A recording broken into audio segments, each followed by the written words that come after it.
اور میرے تمام ساتھیوں، السلام علیکم۔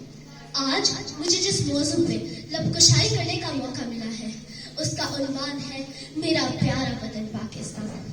میرے عزیز ساتھیوں، ارض پاک وطن پاکستان، یہ میرا اور آپ کا پاکستان، یہ پاکستان کلمہ طیبہ کی جاگیر، یہ پاکستان سورہ رحمان کی تفسیر، یہ پاکستان لاکھوں ماؤں بہنوں کی دعاؤں کی تاثیر، یہ پاکستان قائد و اقبال کے خواب کی تعبیر، یہ پاکستان امت مسلمہ کی تقدیر۔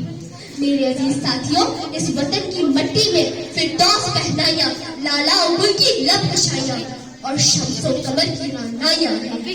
اس پہ ٹیپو سلطان کا خون اور سر سید کی نگاہ کا فسون ہے۔ یہ دھوپ چاندنی ہے، یہ پتھر بھی پھول ہے، یہ دھوپ چاندنی ہے، یہ پتھر بھی پھول ہے۔ کیا جانے سحر کیا میری ہاں کے وطن میں ہے، کیا جانے سحر کیا میری ہاں کے وطن میں ہے۔ میرے عزیز ساتھیوں، اس وطن کے در و دیوار ہمیں اس لیے عزیز ہے کیونکہ اس کے حصول کے لیے کیا کچھ نہیں کیا گیا۔ ہاں کو خون سے لتھڑی جہد مسلسل کی ایک طویل داستان، تاریخ کا ایک دردناک باب ہے۔ کئی روشنا چہروں کی فصل کٹی، تب جا کر دامنے مہتاب میں چاندنی کے پھول کھلے۔ میرے عزیز ساتھیوں، یہ وطن کتنی قربانیاں دے کر حاصل کیا گیا، نہ کہ جذبہ و قوت کی دھجیاں اڑائی گئی، یہاں تک کہ قائد اعظم کے پاکستان کو تو لخت کر دیا گیا۔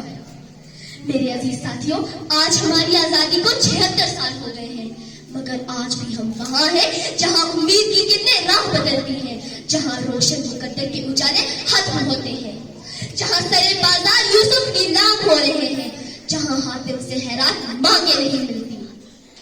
مگر صدر علی مکان، مگر ابھی بھی مالک ارض و سما کے یہاں توبہ کے دروازے کھلے ہیں، التجا کی مہلت اب بھی باقی ہے۔ آئیے اپنے اندر تجدید، آئیے کہ آج ہم تجدید وفا کریں۔